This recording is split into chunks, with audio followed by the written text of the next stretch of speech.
I want to move to that last question about who do you want to who should I ask next? Who do you want to invite? And I know that we've discussed a little bit before, so there is a small list. Let's put it like that. Yeah. Well, if Tricia Broderick hadn't been on your list already, I would have suggested her. The experience I've had with her I knew her before casually at conferences, but the experience I've had working with her on the book the last 2 years has just really helped me to see how much richness, how much she has to offer to the agile space. And I think, a lot of people know that, but a lot of people don't. So she's definitely someone. That's her, right? This is correct. That's Tricia. That's Tricia. It's an older picture from Tricia, Yeah, I think. Yeah, yeah, but it's yeah. but I've seen the well, presentation is the wrong word. I seen the announcement that you were publishing the book, and Yeah. I knew that she was going to announce something, and then it was Yeah. kind of hard. I think it was on a Friday evening, but I was still able to join most of the session, and I really was like, okay, that's another book that I want to read. It's yeah, it's interesting. And also the fact that you did it, writing it during the pandemic, and doing that whole conversation there is also brings it also another level of for me an interesting book to read, Yeah. because it will definitely, well, bring in other kind of ways of thinking. Yeah. I think that's what we see. And Right. Tricia, yeah, like you say, I haven't worked with her, but it definitely is one of these people Right. that I really like to, yeah, to hear and what she's saying about. Hi, today I'm talking with Tricia.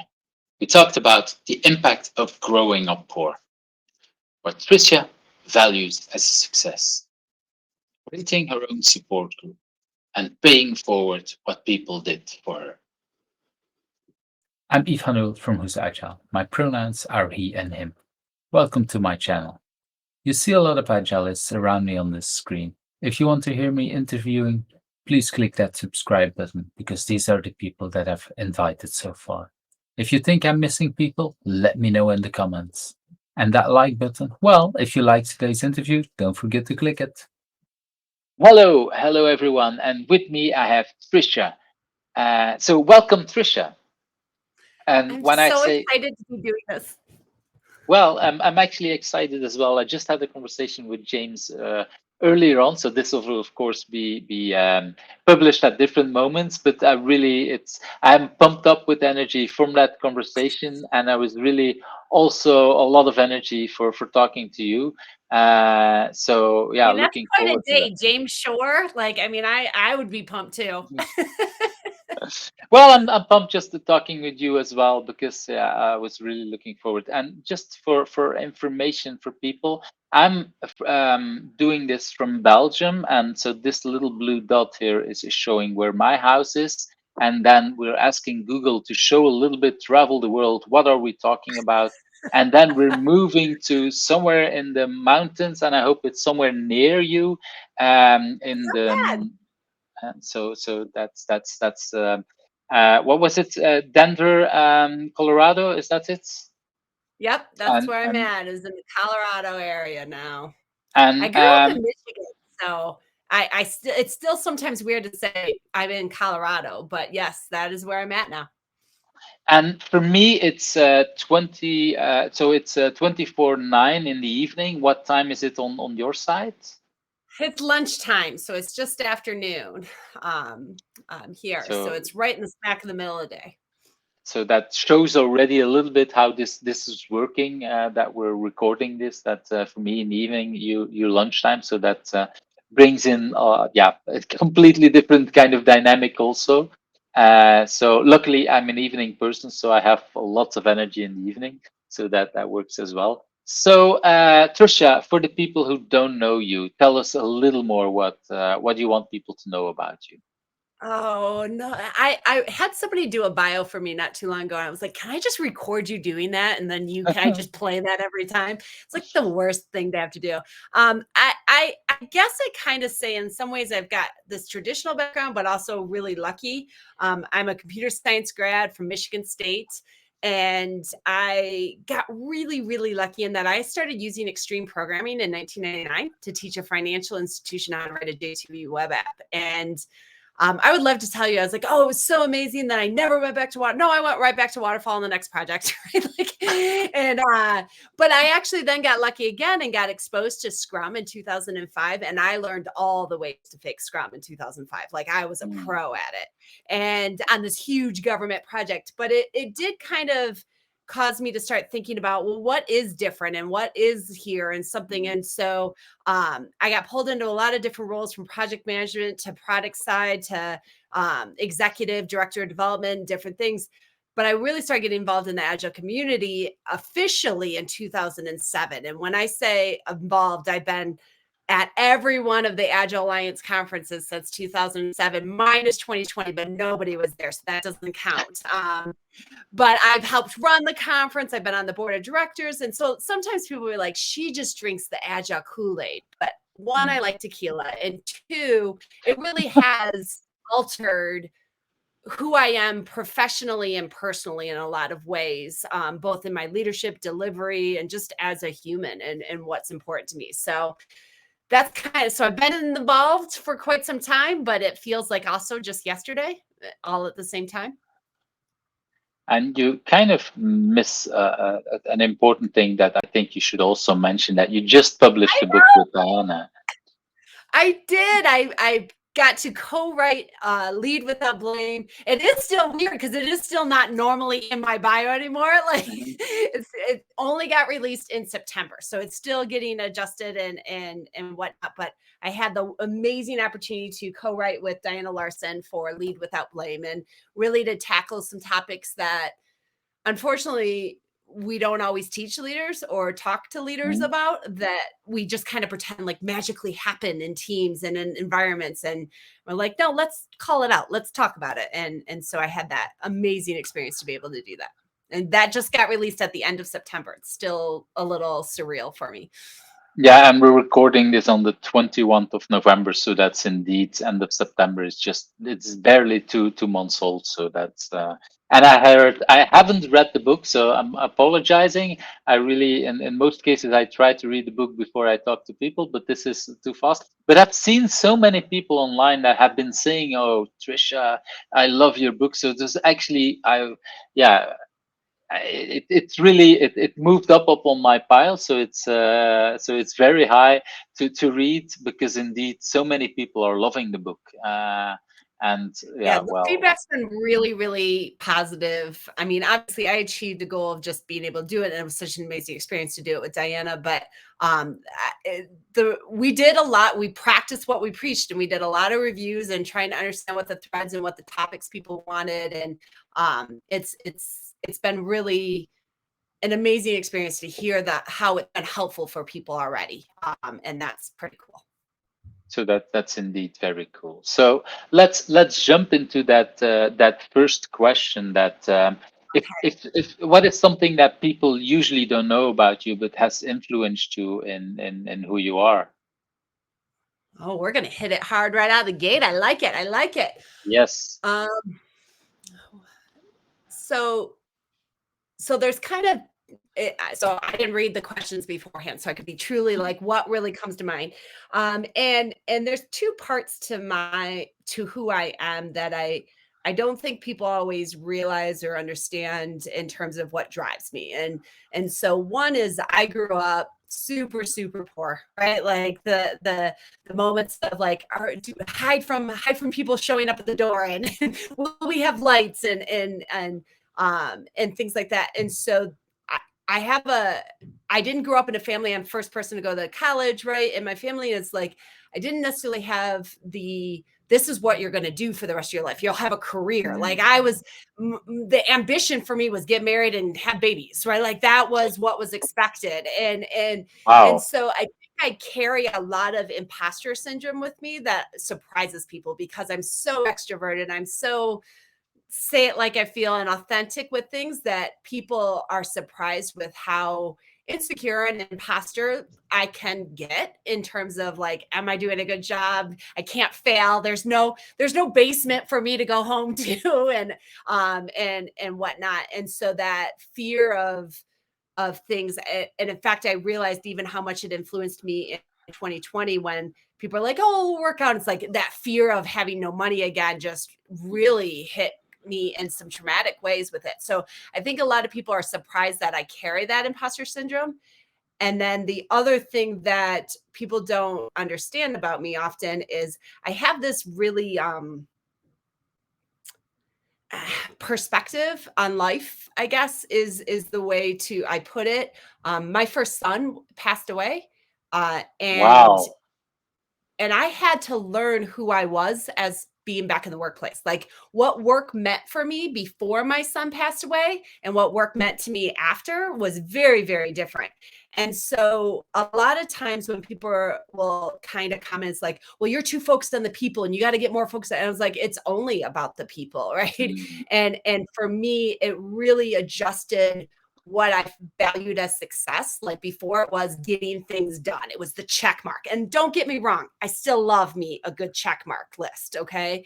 mhm, But now it became when I returned and started coming out of the fog and we had our other children, and who did I want to be and what impact did I really want to have and how was I going to help other people the way others have helped me, and that really drives me and it makes me be maybe a little more courageous than the average person, and that I have a perspective on what really is valuable in that world and world in general that helps drive me and what I'm doing and why I'm doing it. And I'm so open about it that I think it's surprising and people don't usually understand how much it drives me. Because in some ways I try to keep it private and person, professional, but in the last couple years I've just let all of that go and it's now all just part of it for me. It's just my world. yeah, I can definitely see that because in like you say, it's all about the people, and that once you've been to similar kind of experience, I didn't. Well, we did have a miscarriage, so that's different than losing a child, but still, it's Miscarriage is losing a baby too, and I yeah. don't want to downplay that in any way. Yeah. Yeah, so there is something like that, and it made indeed that influence on me as well, caring about persons and caring about people. Um, it, it it feels a little bit different because we had already two children at that time, and then the third that we missed, and then we actually have a third or a fourth, depending on how I talk about it. But my daughter, who's now 15, who's number three or four, she sometimes says that, well, I'm happy that you lost the baby because otherwise I wouldn't be there, and that kind of puts things in perspective as well, because it's true.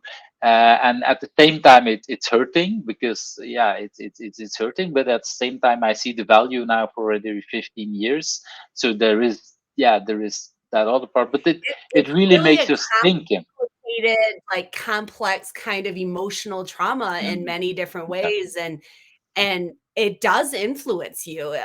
Infertility, loss at any point, neonatal loss, it has these like mixed emotions that a lot of people are like, oh, it's not that big of a deal. It's like, no, it is, Mhm. and then it's ongoing in different ways, and it is genuinely, honestly, those are the two biggest influences of what I carry at my core when I'm trying to be a leader. Is what it's really about, is making a difference, and then kind of what my biggest insecurity and fears, that Mhm. I carry with me that do influence me. Mhm. I want to go back to that first part a little bit because I didn't interrupt at the time when you started adding the other part, but um, I find it really interesting when you say I'm extrovert and I have imposter syndrome, because somehow a lot of people seem to mix the thing that if you're introvert then you're shy, and then you don't you're insecure. Where that has nothing to do with that, and that's what a lot of introverts hear. And you as an extrovert have the opposite. People see, okay, you're outspoken, you're there in your face or whatever, you're really very how do you call, you're very there and people see you, but that doesn't mean that you don't have insecurities. So that's really important to stress that out. And I find for me it's important to hear that, because usually I hear a lot more the introverted people talking about, okay, it's not because I'm introvert that it means I have imposter syndrome or whatever. Some of the most introverts have a very big ego, but and are very sure about themselves. But there is a two different kind of worlds. That's really important that you mention it. Yeah, Yeah. So there's an association to being comfortable. Like, when I ran Agile 2017, I had no issues getting up on the stage in front of 2,500 people. Like, it didn't cause me anxiety in any way. I was comfortable. I even had to do a failure bow. I was just happy I didn't swear in that moment. Like, that was the thing that I was most nervous about, was swearing, right? And yet, because I have that kind of personality and persona, it does sometimes create well, we can just say it to her face, right? And then I'll hear something that's like, oh, that's so hurtful. Um and I've been told, oh, she has a tough skin. It's like, I do. I have a thick skin. I can handle a lot, but that doesn't mean it doesn't hurt. And it mm, doesn't mean that it doesn't have an impact, or it gets into my head. And just little comments. And most of the time they can be really small, but I can spin on a way to beat myself up. I'm really good at it. Like, and I can do that, and I have to actually almost even check myself a lot with it. And so, but people will make the assumption a little bit that because I'm so social and outgoing and I seem strong, that I'm fine all the time. And it's not, as with mhm. anybody, not always true. Yeah, and I also want to go to add that other part, the fact that you said, well, we didn't have money or much money. That it makes you basically you're thinking a different way, because you're always fearing about, okay, how to pay or how to do this or that. And also the fact that, so how easy you can go back to that situation, then to remember that, like you say, I've heard actually a few people in 2020 that have been to similar situations, that immediately you start to think about, okay, what are the options, what are the risks, and do I have a large, how do I put it, I have a large safety net to avoid these kind of situations. And yeah, I was because literally I was talking with Gil Broza, and he actually got not mad at me, but he had to check me really hard, because I was like, if I have to work at McDonald's, I'm doing it tomorrow. And he's like, okay, you need to breathe. Like, because Mhm, it was like instant, like, I panic for me and not that I was in any, I mean, like, I love that there's some kind of saying, it's like, we were all in the same storm, but we were not all in the same boat. Right. mhm, And I had so much privilege. I had so many things, like, in my favor. And yet I was instantly, like, shockingly back into this, like, oh my gosh, okay, what do I got? Do I got to apply to be a FedEx driver, like, tomorrow? Like, I was instantly, like, letting go of everything I knew of, like, if I need a job tomorrow, what job can I get tomorrow? Right. And I hadn't had that reaction in a really long time. And it was almost shocking to me how instant my brain went there. mhm. Yeah, and I bring this up, or bring this back, that topic, because I think it's really important that people that have not lived in that situation, they cannot understand how that really is and how that impacts you on all these kind of situations. I yeah, I'm not sure how similar my situation was, but I lived off welfare when I was a student, so not having much money, but still I had parents, so if I really wanted to, I might have gone back if I wanted. But still, there is a lot that came back indeed in 2020 for me as well. And like I said, a lot about, because you're so much into that, and then doubt starts in about. And I learned a lot about that situation, that at the same time I say I would not want it to have it different, because I learned so much, but at the same time I don't want my children to be in that same situation, because I that's actually I actually have conversations about, like, have I messed my kids up in the other way, that they haven't had to, like, stress about these things? So, like, I overly, like, Like, I think it's just the thing of you always mess your kids up in some form or fashion, right? But I have had that panic of like, will they be driven enough because they didn't have that struggle like I had, and survival almost. It was a survival drive that Mhm. ended up in me. And so then I get worried about my kids with it. But I think that's also just something else. Wow, we're starting off really heavy. Exactly. Yeah, but I want to I mean, go I a like little. it. I'm down for it. But this is genuinely for anybody who's never been at a conference that like there is a level where this is giving me vibes of like remembering like just seeing somebody again for the first time and just immediately being so comfortable again and just going, okay, like where have you been? Right. And just diving in. And I think that's one of the coolest things about our community is we don't have to see each other all the time. I mean, I can't even remember when the last time we actually physically Mhm. saw each other, right? But yet to have that comfort to just be able to dive right in and go deep right off the bat. It makes my heart happy. And that's indeed why I want to do these kind of things and feel like yeah, there's a lot of things that are in common, not just with us, but indeed with the community that we can bring that up. I definitely agree about we will always whatever we do, we will mess up our kids one way or another. There's no way to avoid that. And I have lots of stories, but I'm not going to go into that I heard when I did 2 years of therapy training, so I learned a lot about how people were messed up one way or another. But let's not go too deep in that kind of things. But yes, it's and at the same time, I think as long as we're not, how would I say, filthy rich, like we can afford everything. I think they will be okay. They will learn also a little bit about money.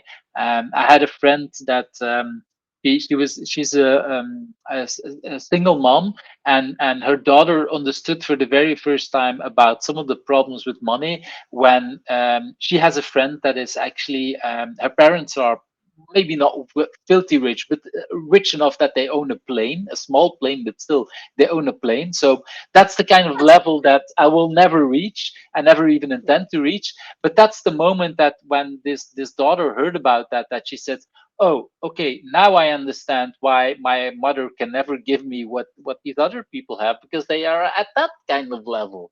And that's Yeah. the moment that she let go. Okay, maybe I don't want that latest iPhone or whatever because yeah, my friends can have that latest every year because they're that level rich. My kind of thing. Well, And and I there's a hope different set of problems that come with that, right? And there's always exactly pros.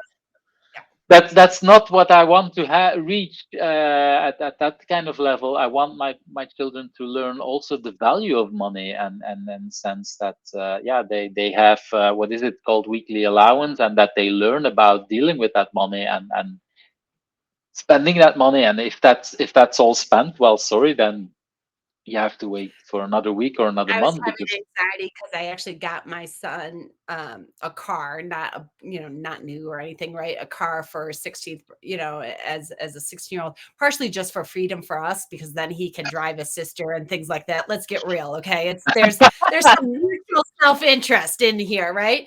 But, all I kept thinking was like, "Gosh, I couldn't have gotten a car like that." Coming in, and it wasn't new, it wasn't anything thing. But recently I just found out that his car window doesn't come down. And I was like, yes. And I was like, because I just wanted to suffer also in the car, like so that I don't feel like he's entitled to it. So my husband's like, should we fix the car window? I was like, give it another month or so and then we'll fix it. Let him feel the pain. or let them fix it themselves or figuring out Or how to deal with he it. can, with his job from the summer, he can fix it. Right. But yeah. It's interesting that you bring that up because my son literally had his driving license today. So he still doesn't have the Oh, paper, but he went and got his exam and did it. So even there at this kind of levels, we're linked to that. So that's so funny to have that kind of conversation at the same time because indeed we hope that it will bring us some freedom for ourselves as well. And for him, of course, as well. But that's the kind of freedom that it brings the whole family like you say. I have Interest. totally set my son out for ice cream in the middle of the night. I have done it. I'm going to just own it right now. Yeah, exactly. That's the kind of thing. Okay, let's move to that second question. If you had not been doing what you've been doing right now, do you have any idea what you would have done? So assuming I didn't just get married and have kids right away in my hometown, which was kind of the original expectation, I think the other thing that it's not too far off from what I've said, but in the past I've kind of said I think I would have liked, and maybe someday it may still happen, is to be a college level professor and a teacher. Uh, Mm, I I grew up in a small town where, your teachers were a lot of your parents' teachers, kind of like there it's that mm, small, like, town thing, and I did not fit in the mold in my small town. Like, I was smart, I was athletic, but I also was a very bad kid. Like, I drank, I swore, I partied, I did so I didn't fit in any quote, unquote, "box" in school, and teachers in high school for me just did not know what to do with me in any kind of way. They wanted me to just, toe the line, or and I would challenge things all the time. It was really rough in high school. And when I got to college, I had professors that really liked my curiosity, that engaged me with mm, the power, for not for the sake of power, but to actually, I'm here to help you evolve and grow. To this day, I'm still close to several of my college professors. And so I think the other thing that, and maybe someday I will still do, is paying that forward, is that college level professor for the student that may have has all this potential but doesn't know how to engage the curiosity, or to that doesn't fit the mold that everybody else wants them to be a certain thing, and to just support that and to encourage that. And in a lot of ways I am who I am today because I had those college professors that did that. And so I think that would be the alternative, but that's not a great, because it's very similar to what I kind of do now in some ways with teaching and helping people. I well, can't sing.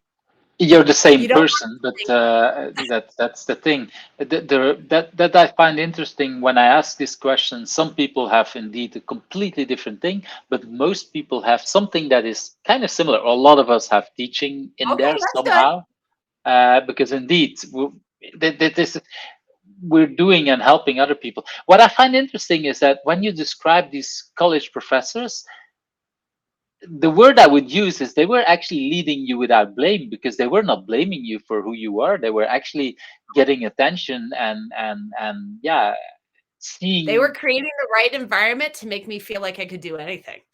And Yeah, that's exactly. what it's about.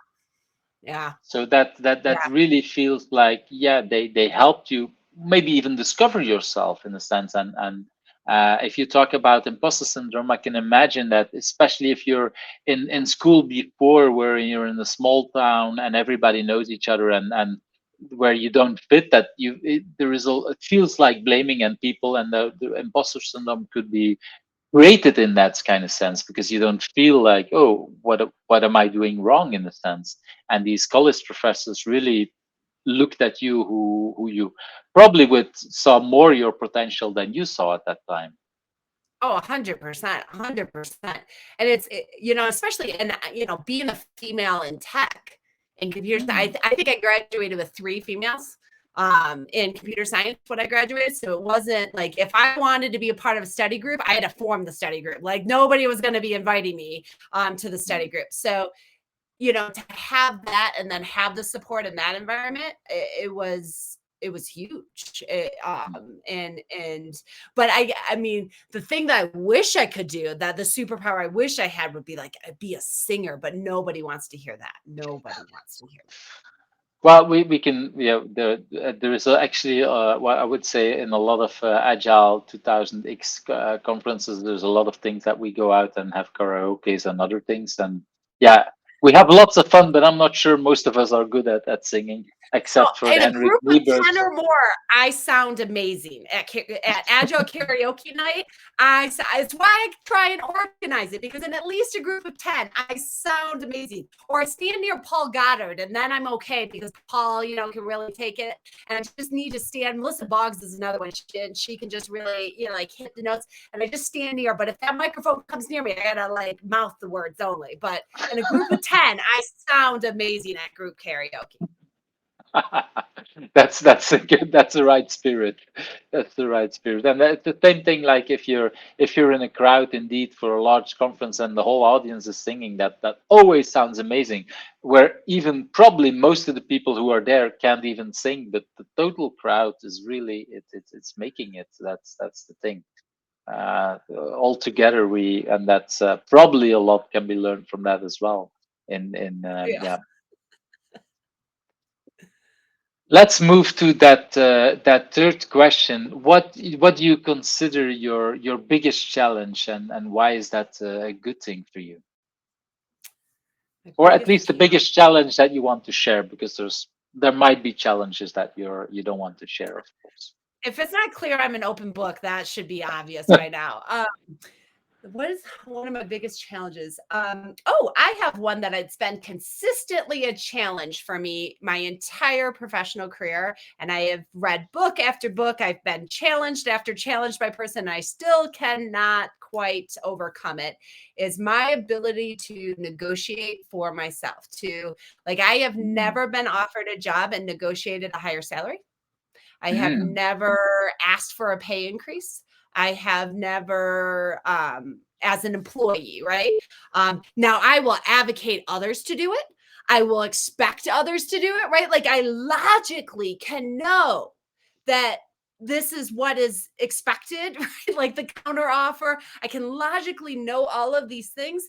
And there is something that just, I'm like, as long as it pays me quote unquote enough, I find that the money is not my motivator and I just don't care. And I just don't negotiate. Now, I will say the closest thing that has helped me is having to sell my own business as an independent. And now what does that mean? But I am fairly confident even then I'm still kind of like that's fine. That's fine. Like I give away a lot more than I maybe should in theory or others do. But I've been always, that is something that I'm like, do as I say, not as I do. Like I have never been good at that negotiating, asking for what I'm worth kind of dynamic. And I'm sure that's tied to the imposter syndrome elements. I'm sure it's tied to the afraid of not selling or afraid of not giving and the scarcity kind of dynamic. But it is a fascinating thing where I can tell everybody else logically advice that I just have never been able to apply. To the point that I know, a lot of companies will give what they call equity adjustments. So let's say I'm the director of development, a counterpart is the director of development. Well, I will get constant equity adjustments because I never asked for a raise or I didn't counter for my offer originally and things like that. And so I'm always out of whack with that's not a reflection on the company per se, and that the company was like, that's why they're giving you the equity adjustment, is because you're out of whack. But I've had so many equity adjustments in my career that I sometimes think of it as just a normal pay increase because I don't do it. And I haven't dealt with this in a long time because I'm now an independent for the last 7 years or whatnot. But it is a challenge that I just mentally have never been able to overcome. Okay, I have a few questions and things like that. Okay, hit it. Maybe. Well, the first part is, of course, part of the question officially was, why is that a good thing for you? Is there anything good about that? So I think the good part for me is so here is a good part. Maybe there is an interesting dynamic to it, is I have found that it always comes back around. So if I take a pay decrease or I don't get the same amount, the money always seems to come back around. So it's helped me to kind of realize that really going after the jobs that I want, not based on a title or a pay increase. Like, is this the challenge I want? Is this the environment I want? The rest of it all works itself out some form or fashion. And I think that's been really powerful for me to not just know, but to experience over and over again. Like, I've taken multiple quote unquote pay cuts or different lateral jobs in my career, and that offer, that opportunity, that option, and that money always seems to come back around. And I think having seen and felt that, it makes me less feeling like, well, I have to take that just because this money or this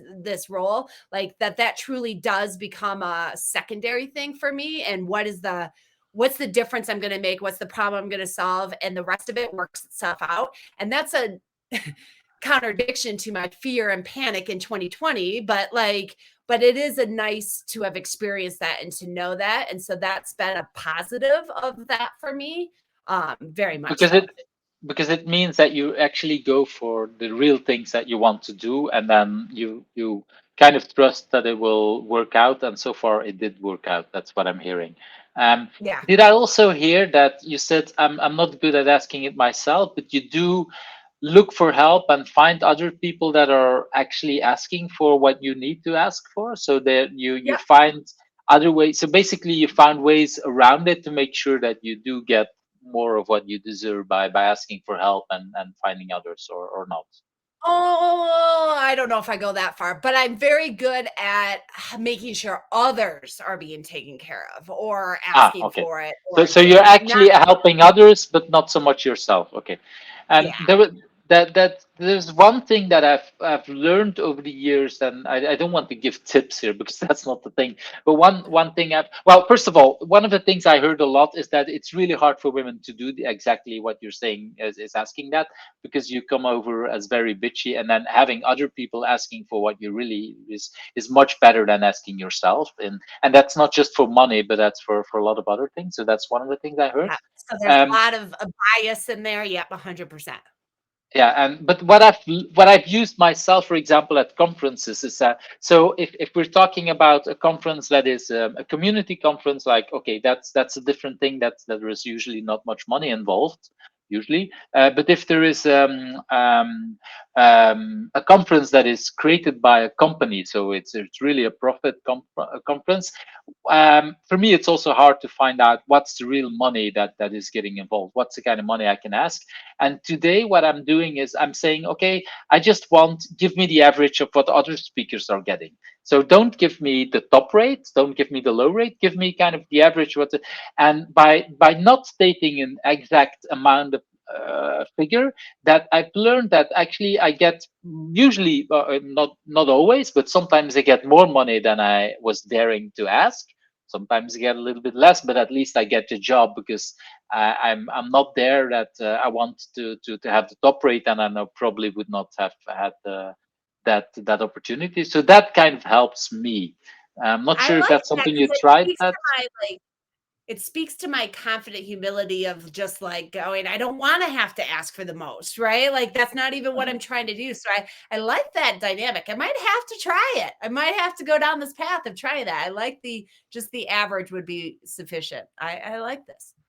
Yeah, and I find it interesting that I learn a lot about these things, and people. Well, of course, if you ask that, you don't know, because they might lie to you. But I've learned, and I've contacted some people afterwards, and then most people like the way asking that kind of way, and they're pretty honest. They know what there is, and we also know that community wise, if they would cheat on me and if they would lie to me, I will figure it out anyway.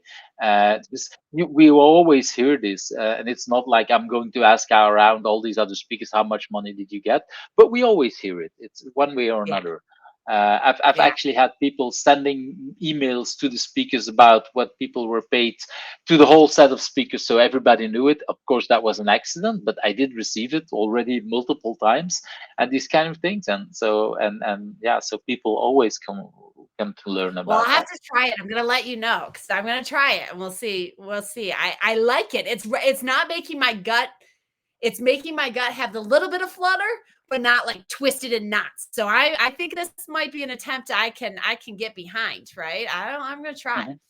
Well, and I want to hear if people who are listening to this have other kind of ideas for Trisha and me, because it's I think we're a lot of us, we want to do it. And it's interesting that you say you have less of that problem because you're independent, but because you're independent, you basically have to ask for money every time that you get a new assignment.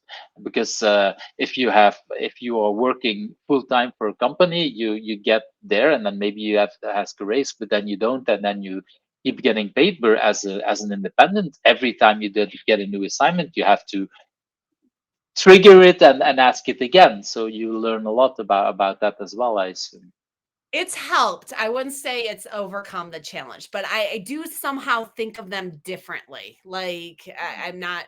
I'll have to dig into that at some point. But yeah, it has helped. But I still, if I can get somebody else to do the close of the sale, I would. Yeah, but this is what I see also a lot of independence, that when we have middlemen, middle people who are in the middle, a lot of consultants complain about it. Oh, but they get money and whatever. Yeah, but sometimes they help you get more money than you actually want, even if they get some part of the money for every day that you work. If the total is that they make sure that you make more money, I don't care about that, because it helps also. It learns about that different parts. It For me, the middleman, I don't, well, it's not that I don't care about that money that they're making, but usually if I get what I want, it's okay. What I find hard about it is that they make the negotiation about the work itself. What you said earlier on, you want to do the work that you want to do. That is harder with the middleman, that you cannot really understand, and you don't always have contact with the end customer in mind, and that's the kind of thing that is harder. But the money That's part, why I haven't given it up, because I want to be able to control who I'm working with and what I'm doing in that regard. yeah, so that part I definitely see where that brings in, yeah, that's a lot harder if there's a middleman in there. But then of course then you're up on your own again for asking the money that you want to make, or whatever. And that's a challenge. Okay, I want to move to that next challenge, next question. And you've already talked about what drives you, in the sense that you want to do this thing, but do you know where that's coming from, that drive? Do you know this? Well, I mean, clearly some of it comes from my son, but I think there is it definitely had a big switch in my career after my son, and just trying to figure out who I wanted to be a leader and things like this. And it really is a driver for me of helping pay forward what others did for me. So like even in the theme of the stuff that I've answered so far, right? I've talked about college professors stepping up and really creating the right environment for me. I've the difference that of who I wanted to be and making that difference for people in general. But I am very, very grateful to have had so many people along the way see, and you made a reference to it, like see my potential before I did. And I am where I'm at today from people that did. I actually just dropped a book off at Michigan State University because a man named Kevin Ohl was the first person to hire me out of college. And he hired me out of college, took me to Chicago. I went and worked for Crow Chiswick. And I left him a book. I left him, I signed Lead Without Blame, and I left him a book because I was just like, you know, all these people along my path that helped open doors for me, helped Mm. make me, challenged me, um helped support me when I wanted to walk away or quit or do different things. And I think about how many of those individuals I have in my life, and from Kevin to David Hussman, who I dedicated my book dedication is for, to just different people across the board, that really made such a huge impact. That really what drives me now, and is how do I pay that forward? And so I like helping people and making a difference, but in a lot of ways, the undercurrent always for me is am I paying forward what somebody else did for me? Am I paying forward when David Hussman walks up to somebody and was like, so you know those reviews I'm not doing? This meet Tricia Broderick. She's taking over my spot. And that is how I started getting active Wow. and organizing at the Agile Alliance conference very early on, after just meeting him not too long before that. And and just those kinds of things that really open doors for me in ways that I am forever grateful. You know, between Bob Hartman and Richard Lawrence and Jake Halberry's getting me to even be independent, because I was like, no, I'm not independent. I can't ever do that. And then here I am, and or having people, you know, just supporting me and opening those things that now for me it is something that drives me to where, yes, I want to keep doing the work, but also how do I help lift others along the way and pay that forward. Maybe part of it's an honoring thing, part of it's an appreciation thing, part of it's a gratefulness. Like, I don't know if I'd be where I am today if I didn't have somebody going, no, yes, you are. Come on. uh, Especially with my imposter syndrome, it would have been really easy for me to settle. And instead, I've co-written a book with Diana Larson. I mean, that's just craziness to me. And I want that's what I thought about when you were just explaining about David believing in you and everything. The question in my mind I wanted to ask is that for the book, who had the idea to work together with Diana? Did you reach out to Diana? Did she reach out to you? How did that happen? Say a little more about that. So this is like a faded story in some ways. Like, Diana and I had known each other for years, just similar to, you know, those of us that have been speaking in the agile community for a while. We all know of each other, if not know each other in some form or fashion, right? But an editor with Barnes and Noble had reached out to me and been kind of trying to get me to write something for a while. She had attended a couple speakings, and I can hold a room speaking. I know I can do this. Like, I'm animated. I'm able to pull emotion. Like, I'm a good storyteller. Like, speaking is my happy place. But I've never considered myself a writer. And Doc List was actually somebody that was like, you should just write a blog, that will get you going. And it did help, but it never got me to the place where I would start writing. And so there was an editor at Barnes, at Barrett Kohler, who had seen me speak, and she's like, I want you to write a book. And I was like, yeah, sure, maybe. And I just blew her off. I was like, blew her off. So you have already two people believing in you. So you have Doc saying you have to start. You have this editor believing in you, and okay. Oh, and I've had tons of people asking for it, but I was like, always like, that was not my identity, right? Like, my identity was a speaker, not a writer. And she reached back out to me again. And this time I felt so bad because I've been blowing her off so many times. I went, I just don't think I'm going to do it unless I'm doing it with somebody. And she goes, oh, I have somebody else that doesn't want to write by themselves either. Maybe you know each other. And I was like, oh gosh, this is going to be a nightmare. Right. And then she says, Diana Larson. And I start laughing like, no way is this how this is going to play out. She goes, do you need me to introduce? And I said, no, we actually know each other. So I can't remember if she reached back out to Diana or if I did, or how Diana and I ended up getting, but Diana and I reached out to each other. We're like, well, do you want to write something? I want to write. And then, so we truly had to like, just kind of sit down and go, what are you ranting about? What are you passionate about? What am I? And was there enough synergy there on a topic? Right. And then we both went, do we work well together? Because we've known each other, but we've never actually paired on anything. We never actually did it. So we went through a couple sessions where we just saw, you know, could we write together? Because we truly co-wrote this book. There isn't a chapter that she wrote, not a chapter. We truly co-wrote every part of this book. And it was, I mean, Diane and I both say it was almost a little too easy at the beginning.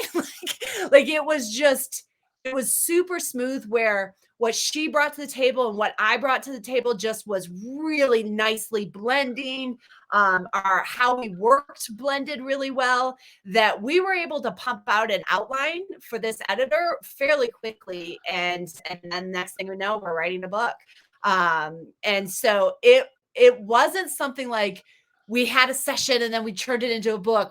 This truly was an emergent project aligned from the stars. Like and on top of that, because what Diana told me, if I remember correctly, is you had to pull it off remotely because of COVID, and that was not the plan originally, if I understand correctly. Nope, Because not at Diana, all. all the books that she That's so wrote hard. was she physically wrote together, and that was the idea to do the same thing. And then all of a sudden, there is a little virus that tells you, "Well, nope, that's not what you're going to do." So And instead, suddenly we're sitting on Zoom for 4 hours a day writing and co-writing this book. But but that's how that came about. And now it just makes sense. Like honestly, it seems like it was obvious, but no, it was a complete, like perfect fate aligned, wonderful experience, like lucky experience. and like you say, like you said, or like we said early in the beginning, many people love the book and think that there is it's a really interesting thing that you've done. So that's that really is great. And somehow I seem to have lost the mouse to go to the next question. So what do you consider, and kind of, well, let's see what do you consider your biggest achievement? I mean, the easy answer would be like writing a book or becoming an independent. But honestly, my biggest achievement, oh, I'm gonna get a little emotional about this. Like all the things I've talked about, this is the one that's gonna get me a little emotional. My biggest achievement is the fact that I hear from a lot of people that once worked for me in amazing ways. Whether I just did a client call this morning with somebody that I'm going to do work, and he was somebody that worked for me for a year, 8 years ago, and he's like, "No, when I think of this person, like I think of you," and or somebody who won an award Wow. at her new company as the mentor of the year, and she sends me a message to thank me for mentoring her, to be still connected with so many people at different companies and different points of my life and my career, and to have those connections be lasting, not even regular, not even something that I hear from people, that person on a constant basis. But I got a text from somebody today who hasn't worked for me in 8 years, but she, was snuggling with her nephew and she wanted to, send me that photo. Like for me, that's my biggest achievement, is in a lot of ways that I didn't just make a difference for somebody's career. I had an impact on their lives to where they still want me involved in them in some form or fashion. And that's, I Wow. mean, I got a boss's day card from somebody this year. Nobody reports to me. Like nobody works for me. And I got a boss's day card this year. Because they were like, it just seemed right. And like that for me, being a leader is so hard, and not everybody likes me. Trust me. There are people who adamantly hate me, and there's some that I try to live by this mantra of like, some people will tell you I'm amazing, and some people will tell you I'm horrible. Believe them both because I act accordingly, right? And I've had to fire people, and there are people who absolutely hate me to no bars, and will. And I get it, and I'm not okay with it, but I understand that that's part of the role as a leader. But to have the volume of people that will recommend me, that will speak up for me, that will reach out to me, that will want to celebrate their successes with me, like I, Mm. I like, it literally just brings a smile to my face. Like somebody just got promoted to CTO, and I'm one of the first people he told, and I was Wow. so proud of him, but also so, like, happy that he wanted me to know, right? And just, like, that's for me, my biggest accomplishment is that I didn't just help people get another job, or I didn't just help somebody feel okay in a specific problem, that I really invest in people and that they feel that, and that's for me everything. Yeah, talking about paying it forward, when you say I really want the people to feel the same way that I felt, that if people reach out to you after 8 years, just, well, like you say, sending you this card, sending you when they got a promotion, when they got an award, or just when they snuggle up with some other people, that definitely feels like you got that, yeah, you paid it forward. That definitely feels like you've achieved a lot of that. Although I had to laugh. I got a message once that just said, "You've ruined me for other managers. Thanks a lot." And I was like, "You're welcome." Yeah, but yeah, I think it's better. I mean, what do you want you to do? What's the opposite? Make sure that you're such a lousy manager that now after you, I like all the other managers. No, that's not really how I want to be remembered. I mean, I prefer to have to be compared to that, and I can definitely see that. And same thing about, well, it really depends. I've been fired also at the job where I wasn't happy about myself, that I was doubting what will happen, and I still consider, if I'm thinking about one specific boss that I think is still the best boss I ever had, and that fired me, and I was about to resign myself. I know why I wasn't good. I know a lot more about that situation, and yeah, so I'm okay with that. So I think even if you're leading without blame, if you're doing the job that people want to do, that's even okay to fire. And still other people, even if you don't fire them, they might hate you for whatever reason. That's also fine. I mean, we can't do good for everyone, and yeah, that sometimes maybe some imposter syndrome might help you to try to be good for everyone, but that just doesn't help. That doesn't work out. So that's definitely not a good thing. So yeah, even that would be fine. Let's move to that next question about, do you have a personal agility tip to share? Is there anything that you want to share to people here? My personal agility tip: don't multitask. That's too Hmm. obvious. It's too easy, but so many people forget It's about so it. hard, right? It's too easy, but so hard.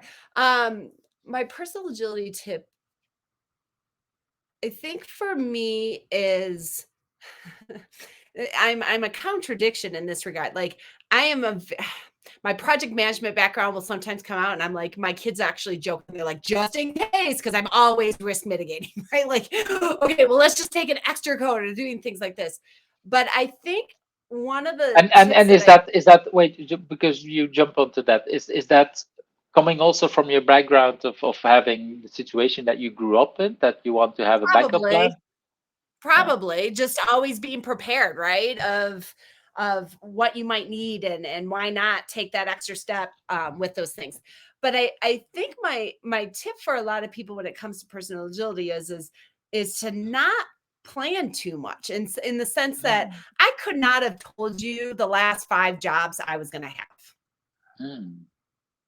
And I think that sometimes people get so focused on like their plan and executing their plan that they really leave out the agility part and they miss opportunities that just might show up, right? I didn't have a plan to write a book. I didn't have a plan to go independent. But these opportunities presented themselves. And by focusing on kind of that next thing of what do I want to do and what's the next challenge and what's those things, it allowed me to kind of embrace those challenges, even if it seemed like, is this really the right time to do this? Is this not right? Because although I had plans, I didn't have something that I was just trying to check a box, right? And I Mm. do love me that check mark, right? But I think there are times that people get so locked into what they deem as success, right? If I have to finish this number of tasks, I have to accomplish this job, title, or I have to do this by the time I'm this, that you miss these opportunities that are right in front of you. And sometimes those opportunities, you just never know. Like, there have been times that I took what is referred to as a lateral move, and that opportunity opened me up to so many connections that got me doing this, right? And all these different things that I think for me, my personal agility tip is make make the plans, focus, but on the same note, be open to the opportunities as they present. Be willing to completely alter what you were kind of targeting, and embrace that opportunity, because sometimes it's not about whether or not you can do it. Sometimes it's timing. And when those opportunities present, you don't always get control over them. And I've watched a lot of people pass up opportunities because it didn't seem like the right time. But timing is sometimes the biggest challenge that you Well, don't it, have. it, it it's never the right time. I mean, there's always a reason why things don't fit, and sometimes that is true. I mean, I can imagine that. Well, if I just look for myself during COVID, I did change jobs, but at the same time, um, there was also other opportunities that I said, well, at this moment, I'm not going to risk it because, for example, kids are doing this or kids are doing that or whatever other situation. So there might be reason not to do it, but I also moved with my family to another country when my kids were young, and I was like, okay, this is not the right time because we have children. Yeah, but if they're older, that's even worse. So okay, it's the right time. So that's the kind of thing. You cannot plan the time and the perfect moment. Actually, when you wait for for the stars to all to be aligned, that by that time the planning phase is gone and whatever. So there's no yeah, it's no option there. So it's kind of a little bit like make sure that you have options to swap. Uh, and but then at the same time, if you have a backup plan, like you say, just in case, if you have thought about some of these things, that makes it actually easier, I would Makes it a say. little bit easier, right? To explore and see, well, what would that mean and what can I do and things along those lines, with Mm. the adjustments, with it. But yeah, I don't, I the whole 10-year, 5-year plans now is like, psh. You know, because I wouldn't have been able to guess any of the stuff that I'm doing right now. Well, yeah, I think it's a typical kind of question that we ask, where do you want to be in 5 years or whatever? And yeah, most people don't do that, whatever they said, and the people that do, they probably missed a lot of opportunities. It's yeah, when my son was picking a choice for university, his field, my oldest one, his idea was like, this is the most important choice I have to make in life, and I will. Yes, it's an important choice, but no, I see so many people changing directions and doing not what they. And the university, yeah, for me, a degree is kind of a ticket to get into the job, and then afterwards, once you get a job, you can still move in other kind of directions. And of course, some tickets give you better seats and whatever, so there is a certain truth in that, but that doesn't mean that it locks you for this kind of direction. And I I think would have sworn up and down I would have never given up my tech cred and stopped coding, and now you do not want me coding. It is not pretty. It's not that's pretty. yeah, I recognize a lot of that. Well, I started to took some coding lessons last year to just practice some stuff of that, not because I want to do coding anymore, but because indeed it's a challenge, and I want to learn again at some level. But yeah, that's the I kind got to of debug difference. I got to debug one of my son's coding projects things, and it is stupid how excited I was. Like, well, there's your null pointer exception, and I could feel the pride in me. I was like, okay, this is stupid. Tricia, stop it. Well, that's a similar kind of thing. My son had last year had an assignment for the university about coding as well, and I remember talking like, look, there is you have a lot of remarks from the teacher, but you should first fix all the what is it all the comments that all the problems that your editor is telling you, and the remark that he got at the end was like, oh. By fixing that, half of the remarks of my professor are gone now. Yeah, there's a message there. There is a reason why your editor tells you some of that stuff, and that I got the exact same excitement that you're talking about in learning. And again, it's 20, no, not 20 years, but it's some years ago that I've written production code. But yeah, I there are some lessons that are still valuable years after that, so there is definitely that part. And so there's yeah, I think it's also when we look at development with James, we talked about that as well. There's a lot of core development practices that are important if you want to create a development thing in an agile way. There's definitely things that value and that bring value if you know all of that kind of stuff. So that Yeah. there's definitely a lot there. Um, you talked about just in the beginning when you said about don't multitask, and I want to go a little bit deeper. Do you have a tip that can help people to avoid multitasking? Because you say it's simple, but it's not easy. Do you have any tricks and ideas on how we can avoid multitasking, or what are the things that you are doing? So I do have so at the very beginning I had to stick up like a little sign on my computer that was like multitasking is a myth. Like I just Ah, had to like remind myself cuz I think we get beat into our head so much this narrative of like busy is effective. It's like no, busy's not effective nor efficient necessarily. And so I just kept going multitasking is a myth and like trying to rewire that story in my head. But the other thing I do is, and I use a tool called Trello that I literally just I create my tasks of things and I order them and I do them in that order. Now I'll switch the order, but only when I'm done with the previous task, right? And oh, so so yeah, so it's a kind of Kanban system that you do in the it's sense that kind you of, can I change wouldn't it. call it true Kanban, but like, yeah, it's Kanban-esque, like Yeah. dynamic with it. And then what I'll do is so that I just let go of certain things like, okay, like today there was something that I was like, well, I don't have to prep for my live until this date. And I'll put the date on it and I put it off, right?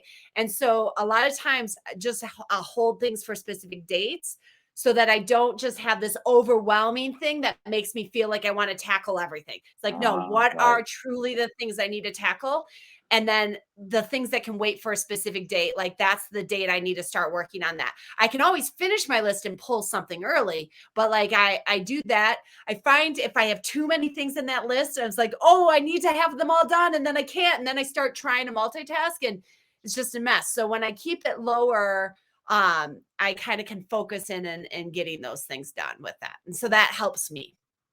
Yeah, I really like that. Indeed, having, well, just writing it down, if it's on a Trello or if it's on a post-it or whatever, the fact that it's out of my head, I can actually stop Let thinking it about go it for a because second. exactly, I have a system that I trust. Of course, I should be able to trust the system, but once I have a system that I trust and that then it's out of my head and then it doesn't pop up. Because let's face it, our brain brings it up at the moment that it tells me in the shower that I need to do whatever, and then it doesn't, that I need to buy something in the shop, and then when I'm in the shop it doesn't tell me. It's like, duh. It is Yep. that's why I need a system that will tell me at the moment that I need it, whatever system that we're all using. So that's the kind of thing that yeah, that helps. I really like that tip. So we already talked a little bit about the fact that you all of a sudden had to write the book remotely. So what have you learned about remote working? Not just writing the book, but is there anything you want to share with the people about, yeah, about remote work? What did you learn, or what is this something that you can share with us? So it's a fascinating thing. I said I'm extremely extrovert. And people will also go, well, she's an extrovert. That means she's always wants to be around people. No, I still like to. I mean, I barely make it to 8:30 now before going to bed. Like it's ridiculous. Okay. Wow. But but I found in remote working, like there is still this part of me right now that just wants to hug you, right? Like I still feel a disconnect. And as much as this is better than just talking on the phone or writing an email, there were moments like even when Diana and I were writing and it was in the thick of COVID, it was a lot of topics that I was working on doing a lot of stuff with the racial inequities within Agile Alliance and doing it was just heavy. It was just heavy. And and there are times that I will get onto a Zoom call and it's better than not, right? But I Hmm. still feel that divide to where I'm such a personal space invader. Like David Pryor was laughing because he's like, Tricia, you can hug me. For you, you can hug, like, because he's not a hugger, right? But he's like, I know you're gonna like. I felt like I wanted to wear a T-shirt to the first conference. I was like, coming in hot for the hug, right? Like it was Yes. just like it was just a matter for me. I'm already a very, personal space invader kind of individual to begin with. So I really struggled sometimes, especially when I was really emotional or I hadn't seen somebody in a long time with just the Zoom remote connection. Even with the video, it was better, but I still feel that disconnect because all I wanted to do was kind of hug and things. And I knew that ended up knowing that that was really a thing for me. I had been interacting with somebody on Zoom for a while, and then we finally got to meet up and we went for a walk and I started crying. Like I was just the tears were just coming just because he simply could like hit my arm, right? Like, Hmm. as we were walking. And so Diana Larson actually had me do this, and I'm gonna grab it for a second. We got like stuffed animals, and so that we could hug the stuffed animal if like we wanted to hug each other for some topic or some sad thing that right, like, and I ended up having to kind of have something like this, which I know sounds corny, I know sounds ridiculous, but, and I mean, again, I'm grateful I had my husband in the, you know, during COVID, and my children and things like that. But there is this disconnect for me for working remote that I find leaves me longing for more, leaves me for that deeper, like where we're just laughing together and you can feel the vibration of the laughter together in that space. Like, I don't know what it is about all of that, but for me, that's the part that I really feed the energy off of. That's the part that really makes my extrovert tank fill. And so I'm grateful for Zoom. I'm grateful for the camera, but it still leaves me longing, and it doesn't refill my tank nearly as much. And so that's been the part for me that's been the hardest to dealing with and working through. And yet there's been positives too, in that I do think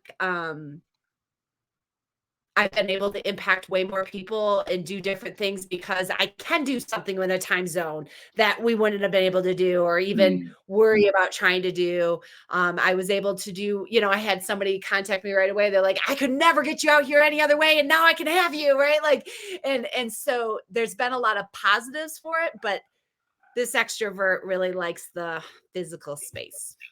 Yeah, you bring up so much things. Indeed, during COVID, there is that group of people that meet regularly in London, the XTC Extreme Tuesday Club.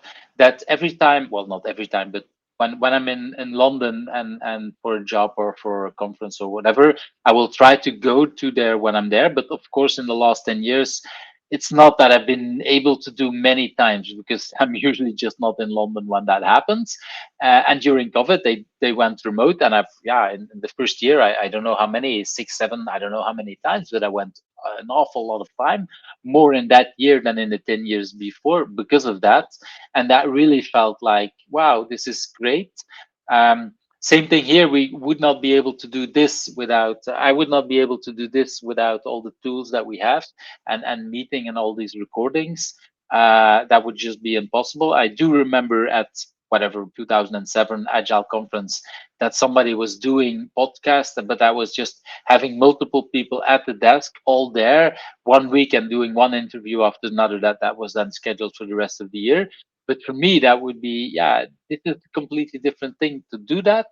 I've also noticed that the very first physical conference that I went to this year, I don't remember anywhere when it was, but when I was there, that was the very first time that I've noticed that people were actually checking boundaries. Is it okay to hug or not okay to hug? Because before, like you say, you would just start hugging, and then that might feel uncomfortable for some people. And and of course, there are some people like Gitte and a few others that have been doing this for a few years. It is okay to hug and to ask questions, and to make people feel safe to say no. But that was the first conference where I actually saw it, everybody doing it and checking, because this was the first time that we're meeting. And then just a few months later, the next conference, it was people were, I was actually, and when I went back to my bed, I was realizing, wow, I heard so many people, and there's just 2 or 3 that we checked, is it okay to do it? Because we were so much into that. And I think I kind of lost also the fact that we're not asking, because I think it's good to check that. I think Hopefully no most of longer the for. conferences I've done this summer, people are, and I myself am one that is trying to get way better about that, like, and learning from that personally. Um, I saw it at most conferences I did this summer, these last couple months. So I think I've gone to 4 this year finally, and I saw it at most of them. Not consistently across the board, but I definitely saw A, an increase to it, but B, and myself trying to be better about it too across. But I saw it consistently still, even in the last one that I was in September. So that's good. So that's really good. I'm really happy about that. Um, I wanted to also talk a little bit about that part that you said. Okay, that I don't know what the stuffed animal about. If it's if are you still there? Because I don't see anything Oh, moving here. I can see you. Okay, so that I assume that everything is there. Probably the recording will still have you on there. So the stuffed animal, I have uh, how does it call godson, and his father passed away last year, and I got him. I don't know how it's called. It's not really a stuffed animal, but it's a kind of cushion, but it's with the face of his father to actually have an opportunity to hug his father, even if his father is no longer there, for the exact same thing that you say. And it's a company. I'll try to link it in the show notes as well. That does exactly that. You send them a picture, you send them a little bit information about how that person looks like, and then they try to give you a little doll. That's the word I was looking for. That looks really like your father, that you can hug and thing. And even if this son is he just turned 18, still I think it's important to have a person to hug and to have some physical, yeah, thing to do that, because of the exact same thing that you say. It's not because we're talking here online. Yeah, it might still be important to have a physical way of hugging and find a physical way of sending that emotion, because it's different. As long as, yeah, it feels really good, but it's not the same thing as hugging and doing that. That's the exact thing that you're talking Yeah, about. So I think that's it's really beautiful. good that you and Diana, you talked about it. So did I understand correctly? You were doing that while writing the book. Is that a way to There do were that too? moments. There were just days or moments. There were days and moments that we were trying to write, and then we both were like, one of us or both of us would be like, "Yeah, we can't do it today. We need to talk about this totally other topic." Like, and so it was a support period, like very bonding kind of um experience overall. And but there was just a lot going. I mean, it was a lot to process, especially in Yes. 2020. And for both of us, we ended up really being lucky to have each other to doing that. So there were days, yeah, we'd be like, we'd always just kind of just chit chat, the check in, right, of at the beginnings of working sessions and stuff. And then there'd be days that we were like, okay, we're an hour and a half into that, maybe today is just one of those days we're not going to write, right? We're We not just going to need write. mental stability right now, right? But we But we you kept still did. choosing the time to connect. You could just say, "We're not ready. Let's not do." No, you kept the time for connecting, and then maybe we're not productive, but at the same time, that was productive because that's what was you needed. Yeah, it definitely even helped us in terms of just understanding, mentally where each other were at and what we needed and how to support each other and just different things along those lines. It was really powerful. I was super grateful for it. Okay, I want to move to what's a book that you have read, and you've sent me a list of books, and I like I said, I wasn't able to prepare everything to show the covers, but let's what are a few, well, let's see how much books that we talk about. What are a few books that you want to talk about? Oh, well, one that I've done multiple book clubs on recently and actually have had multiple times, and I think I'm going to go do another one because I learned something different each time I do it, is by Adam Grant called Think Again. And that's the one that I did, or one of the two that I did Oh, okay. prepare, because I think indeed that's, yeah, it's a great book. So what do you want people to learn about that, or what did you learn from that book? So, so many things. Like I said, a couple of things though that really stood out for me that I still keep coming back. It helped me a little bit with my imposter syndrome. So he uses the term confident humility because one of the things that I always wanted to hold on to was I felt like I would be arrogant or ego driven if I just let go of my Mm, imposter syndrome, and I never wanted to be that person. I never wanted to be the person that's talking about the growth mindset, that's all about learning, and then acts like she knows everything, right? Like that was a fear of mine.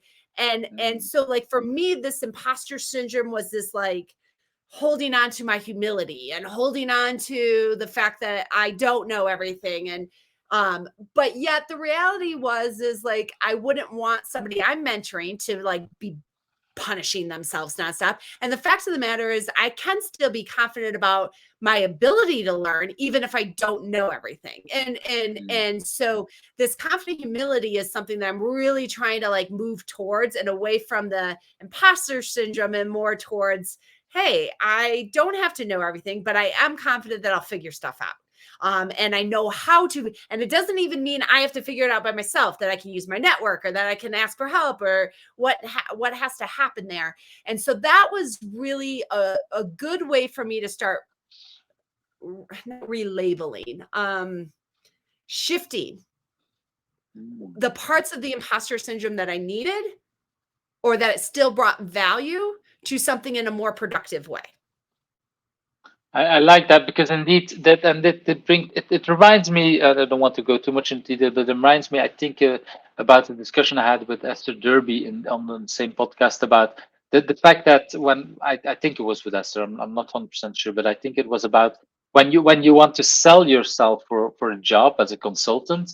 You at the same time you want to sell yourself and thinking, hey, I'm the best, but at the same time you also want, when you're there, you don't want to say, hey, I have all the solutions. And what Esther said is like, yeah, but you want to basically kind of sell you like, okay, I want to sell the fact that I will help you figuring out what you need to know, not that I'm the one who has all the answers. And that's a completely different kind of way. And and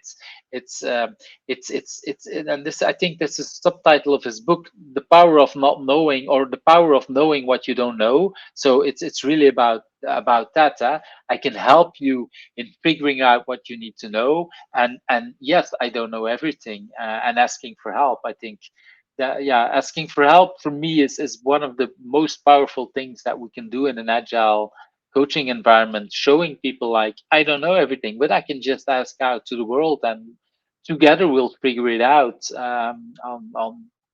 sounds like Esther, because Esther is actually another one that helped with my book story and journey. Like Esther's actually one that I reached out to and went, what if, with all my fears, like if I write this book, what if I'm going to get attacked? Or what if I just say what you've already said? And I loved her her response was, but someone needed to hear it from you, not me. Wow. And this is like, that part of what different connections, like I needed to hear it from Esther, but Esther's like, but someone might need to hear it from you, not me. Right. And so Esther's a huge part of that. So it totally sounds like Esther in that regard of the amazing advice that she's kind of done, but she has that perspective on that bigger, like that balance of what all is needed in kind of what we call the system. Right. And different lenses. Yeah, Go ahead. Yeah, I really like what you say, that you needed to hear it from, because I remember when I read the book that Esther and Diana wrote, the retrospective book, that I felt like, okay, this is the Bible, everything is in there, and then later on I got some other ideas, and it was never my idea to write a book about it, but there was something like, okay, I have some things to say about retrospectives. And when someone told me like, you should write a book, and my answer was, no, there is a Bible in that. And then now we're like, I don't know, 10 years later, and it's like dozens of books about retrospectives.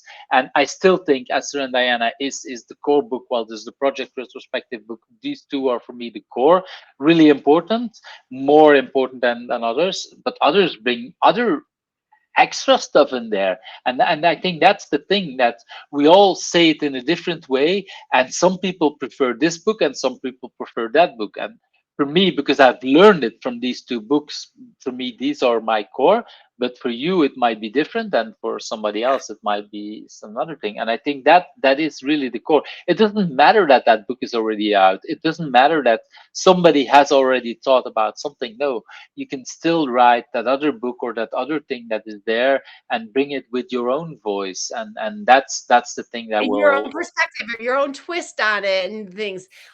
It was important for both Diane and I to acknowledge and to highlight the shoulders we stand on. But yeah, it was a really powerful, that was very helpful in helping me kind of go, okay, what can I do this? Right. But I went to Esther with a lot of my, but what if this happens? well, what if it doesn't? What if it doesn't happen?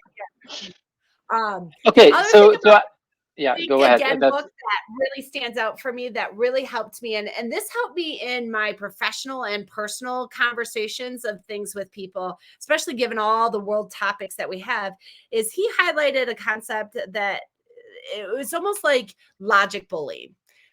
So a lot of times when you're like left brain kind of factual data driven individual and stuff, you're like, but this, right? And so that should get you over the hurdle of your ridiculousness. Like in your head, like that's like all I got to do is hit them with data. But it turns out that the more data you throw at somebody, the more less likely, because all they have to do is disagree slightly with one of them. Like and if you then give you're them off.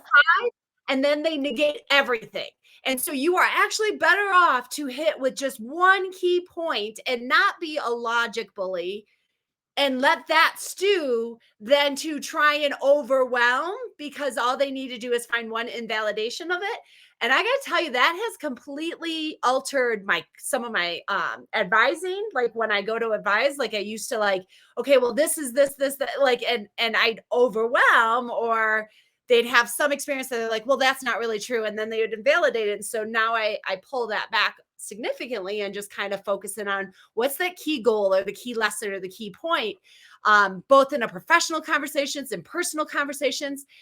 It is not easy for me. I think I do enjoy being the logic bully at times, but I've watched it now play out, and I'm like, oh, there it is.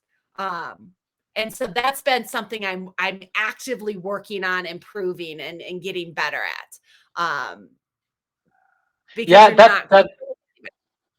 that it reminded me of what Portia Tong told me years ago about the marketing book. I can come up with the right name, but the book where it's about crossing the chasm. That's the thing Yes. I was thinking about. And I read that book, but I didn't link it to selling agile. And Portia told me, like, look, if one of the things that I learned from that conversation with her, she said, we need to stop thinking about the laggards. We need to stop thinking about convincing the people who are not interested, because the more energy you take, and that's in the book, but I didn't see it for agile as well. The more energy we spend on the people who are not interested, the more we lose the people who are interested in joining us. And that's exactly what you're saying. The more energy we spend on giving all that data to these people who are totally not interested, we will lose everybody else who's interested. Let's focus on the few people who are interested, and let's get that ball going. And the more we spend there, the others might join, or maybe not everybody, but a lot of that. And that link, when I read Adam's book, that I made that link back again to that conversation. And that's indeed the thing that is like, oh, okay, there is links even at that level. Yeah. That's definitely okay. Let's see. Is there another book on your list that you So wanted the to other talk book about? that just popped into my head, and I might not have sent it to you in advance or whatever, it's called The Art and Science of Facilitation by Marcia Acker, Mm, Acker. She just released, so my kind of go-to similar facilitation book before that, and still is a very common one, was always Jean Tabeka's Collaboration Explained. And I still can't find my copy, and I'm trying not to have panic attacks about it. I will find that copy, but I'm very nervous. I loaned it out to somebody. But Marcia recently wrote The Art and Science of Facilitation, and that book did a really good job, in my opinion, of really breaking down that facilitation isn't just holding a marker and taking the mm, notes. And I am very big on, we wrote this principle in the Agile Manifesto, principle number 5, about, motivating teams and trusting them to get the job done. But we didn't really teach leaders how to do this. We didn't teach mm. leaders how to create spaces for emergence and for self-organization. Well, but Tricia, it's self-organization. They just magically self-organize. No, they don't. No, No. they don't. And so facilitation is one of those skills that I was not taught as a leader really the art and the science behind it. I was given a marker and like, you're facilitating, which meant create the meeting, stick an agenda that just like gave like, we're making this decision, and then hoping for the best, and then being annoyed by everybody in the room because their behaviors were annoying, right? And versus teaching leaders the power that can come from really engaging all the voices, really creating collaborative learning spaces, and doing that through facilitation by being able to stand in the storm when others are really awkward and uncomfortable about it, by creating an environment where you can hear all the different voices versus a loudmouth like me, and you know, somebody that needs to process their thought first. And so I really liked this book in the sense that I found that it did a great job at just giving the base of why it was important and what it was, and that this was a whole art and skill that people need to start targeting and focusing in on and building. And it is still sounds to me like I give a facilitation class. I give like how to train and speak class for leaders. And I'm still amazed at how many people are like, well, I don't do any of those. I'm not an independent like you. I'm like, oh, I have the luxury of training and speaking when you're paying me and you have dedicated focus. You got to try sometimes facilitate, speak, train down a hallway, and do it in an effective way. And I'm just always still amazed at how many skills leaders were not taught about. We're taught about strategizing, we're taught about communicating, delegating even, right? But we're not taught about how to facilitate, how to train, how to be an impactful, like motivating speaker, how to inspire people, how to coach, and what mentor, and all these other skills, be a change agent, and really what these mean in creating that kind of excellent environment. And so I thought Marcia did a great job at just giving that early, like, why is facilitation a skill you should be picking up and learning? I agree there. I agree there. It's yeah.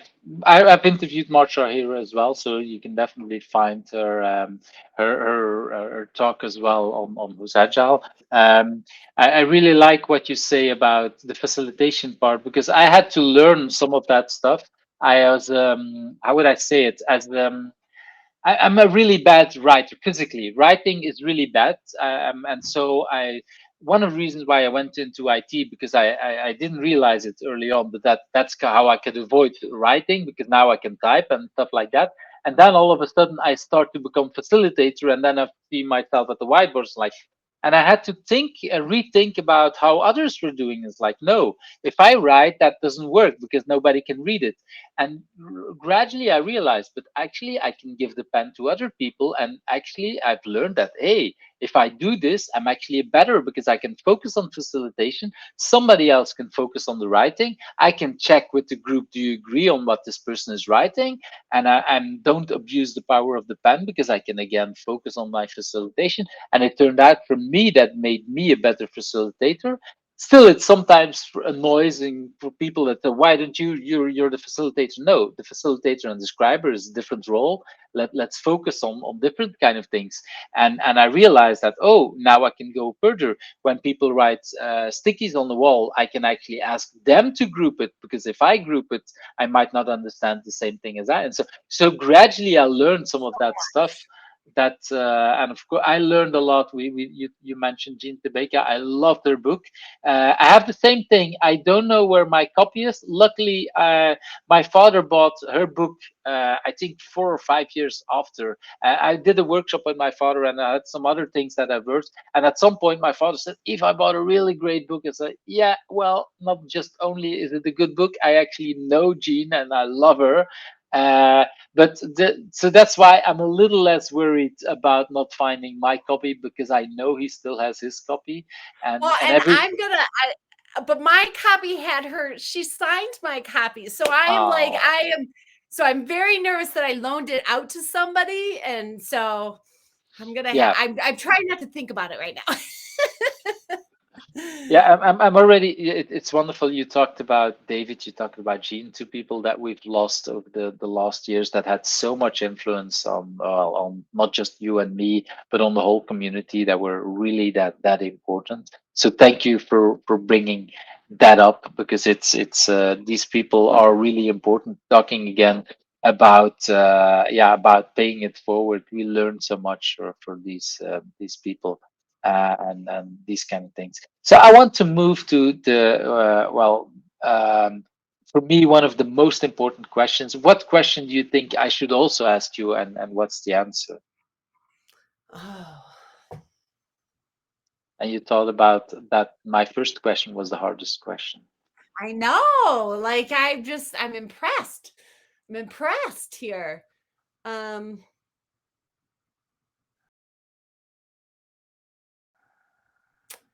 I think an area that we haven't talked about yet that I'm finding myself wanting to, so maybe I'm just going to go there, is like you mentioned you had just talked to James, you got a lot of history and stuff with the agile community. There's a part of me that's most excited again for the first time. Like I'm finding myself super excited again, like kid in a candy store, for what's possible in the agile community for the first time in a very long time. So when I first got introduced like truly to the agile community, it was like 2007. So I wasn't early, but I was definitely early, but just not early. But when I was in 2007, I mean, Wait. I want to go a little bit into that, because when I went into, I was earlier into that, but by 2006, 2007, it felt for me like really late. We've been doing this for a long time, and now it's like 14 years later. It's like, this is mind blowing. It's like, wow. At that time, I felt like late, but like you say, this was really early at that moment already, and I mean, the still first conference today. wasn't until 2003. I mean, it wasn't, it was early, right? And Mhm. it was still kidding. I mean, I remember the 2007, you were like, you sat in one room and like half the people at your table were authors of the manifesto, right? Like it was small and Mhm. things. And so I've watched it develop and stuff. But I think it was 2012, I was the executive director of development at a company, and I was struggling because our sales department was doing something that was causing it to be hard for us and what we were doing. So I was like, come to Agile conference. There wasn't a single thing for this VP of sales at that Agile conference, not a single session in 2012. He was there. I have proof because in 2012, they did like sketch art, like, and I have a picture of him at the conference. And that's the only reason I know the year very clearly, right? Mhm. But it was 2012, the VP of sales. I was like, I need you to start understanding what this is, because turns out I can't do development in an agile way without the rest of the company. Like shocking, right? But at that time, there wasn't anything really for that. And I remember complaining to Kent McDonald. I was like, if I don't start seeing more things outside of just software, this is problematic, because I have a marketing department that's saying you're going too fast, we're going to ignore you. Like this isn't working, right? Like we had to talk about the business, and Kent's answer was, we'll start organizing. So I did, and that is honestly, I contributed. Not just solely me, but I contributed to the Agile Companies track being created at the Agile conference, and starting to build that momentum of not just software, but software and its ecosystem. It's one of the things that I'm kind of most proud of in terms of my contribution and what I was trying to help do. It took many years from when I had the VP of sales go, but it was finally happening, right? And you were starting to see more marketing. And business agility was starting to take hold a little bit more pre-COVID, but even afterwards, the number of people that are in finance or HR and marketing that are starting to come through classes and trainings, or starting to come to conferences. Like for me, there's like this untapped innovative potential of what's possible if we actually did start working cross-functionally, and like actually truly be cross-functional in an organization and not just in software and IT. And I'm finding myself super excited as different industries, different people that are all doing knowledge work start exploring what agility means, what growth mindset means, what inspect and adapt really means, and discovering a value, and watching these kinds of light bulbs going off. That it's just really like exciting for me. And I know it's been this long journey, and there was a period where I was like, like, what's the point? Like, and I, commiserate in moments, but I'm finding myself re-energized in terms of what's possible in innovations and making differences now that the business agility is starting to take more holds, now that we're starting to realize software isn't the only knowledge work, that we need to really truly be cross-functional and not just part cross-functional. And I'm finding myself energized by it and excited for it again for maybe the first time in a little while, honestly. Wow, that's really powerful, and I understand a lot of that. At the same time, it like I said, well, we talked already a little bit about the conversation with James. It's interesting because I have no idea in what order I will publish it. So it might be that yours is published before James for multiple practical reasons. But anyway, um, the thing is with James, we also talked about the fact that we miss also sometimes now at a lot of this conference the technical part, and I agree about the sales and other parts, and they are of course their technical part is then not writing software and TDD and whatever. But I do think that for helping them, we do need to figure out how do you solve their technical part, whatever that means. That they're and I think we need to work indeed on that and figuring out what does that mean, because cross functional we have in well, with software we have a safety net with unit tests and whatever that helps us to go fast, because we know that there is some safety net will help us to tell us that when we're doing stuff wrong. We need to figure out what does that mean in sales, what does that mean in HR or whatever, all these other kind of businesses. I do think we still have a lot to learn there, and in that sense I get your excitement, because that excites me as well. Where is there to, and there we have totally no idea, I think, except maybe you do have, but I don't. Yeah. No, and I don't disagree with the technical excellence front. I remember saying I wanted a team to get to feasible daily deploy, and they were on like a kind of like an 18-month release cycle at that point, and they thought I was insane. Like they were like, "What? Like what? We can't do that." I was like, "We're going to work on continuous integration. We're going to deal with their branching strategies. We're going to deal with automate. We are going to up our technical excellence." I didn't know how to do any of it. I didn't know at that point anymore how to do it, but luckily I had an amazing architect that really, helped lead that charge with those things. And now they do have feasible, not only feasible daily deploy, they can release at any given moment, right? But that took a while to do, and so I'm not discounting any of that. That is 100% true. And even within the agile community, I have my own kind of opinions on what happens there, um but it is looking at that full entire, because it didn't help ultimately too much if the team is able to do it if the rest of the organization can't respond to it. Yeah, it's definitely we need to do it end to end, and we need to figuring out ways on on how to do that, and that's and you see the differences in companies that are originally fully IT companies and that are able to do that, and then other kind of companies where the rest of the organization is not ready for it, and yeah, they gradually need to learn it. And I actually learned it in an interesting. I don't want to go too much into that, but I actually learned this in a media company. I worked at a few media companies the last 5 years, and I realized at some point I was working in a media company. They were putting out what they were doing.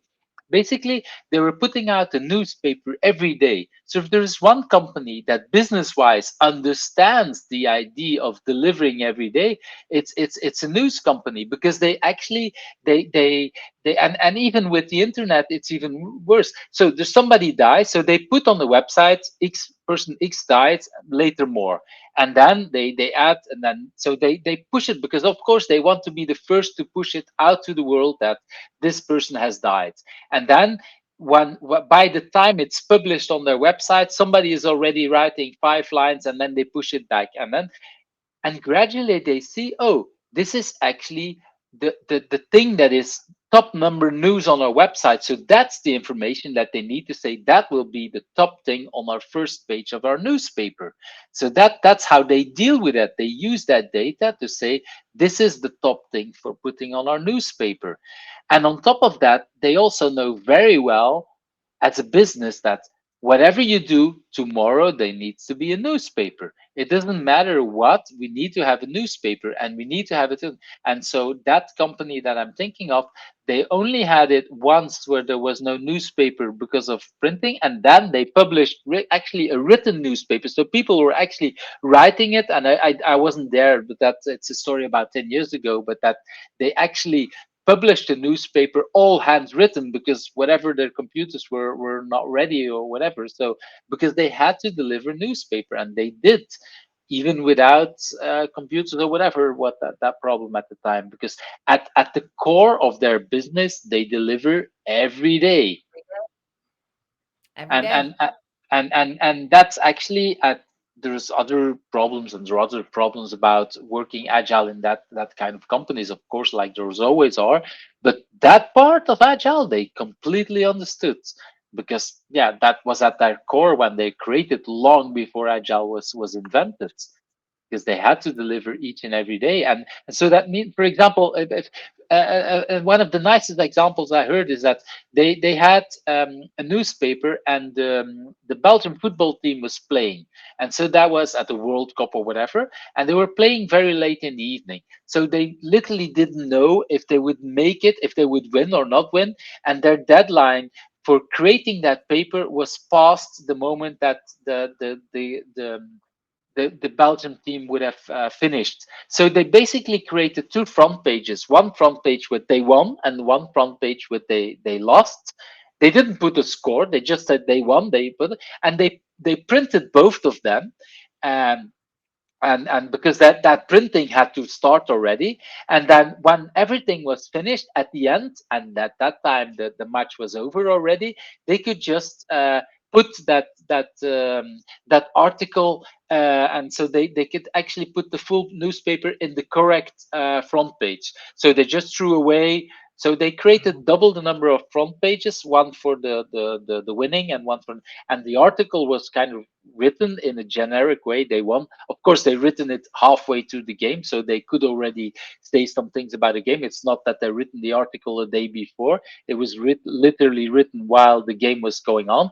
But they couldn't wait until the last 10 minutes of the game. They really had to start launching their printers, because otherwise that would not arrive on time in all the news things stands around the country.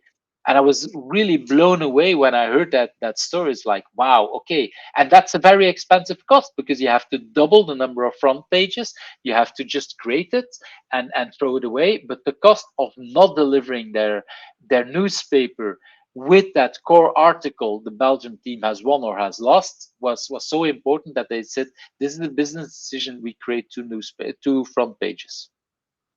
Nice. That's Yeah. I mean, and some of those core concepts are the ones that are the hardest to get organizations to understand, to exactly. embrace it. And So I think I was almost leaving. I don't know. I realized that at the end of my assignment there, I realized that okay, there's lots of hard things, but the core part about agile, about delivering on a day-to-day basis, media companies, they get that part extremely well, because that's at the core of their business.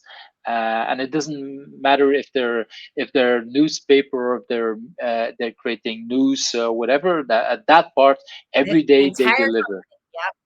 yep. And that's exactly, it's everybody in Yeah. the company, and they know that newspaper or whatever their major thing. And that's a lot harder at banks or at insurance companies or whatever. It's that core. And that this is where I recognize your desire when you say, okay, we're at the next level of launching agility on these kind of things. So thank you for I that hope. question. I hope.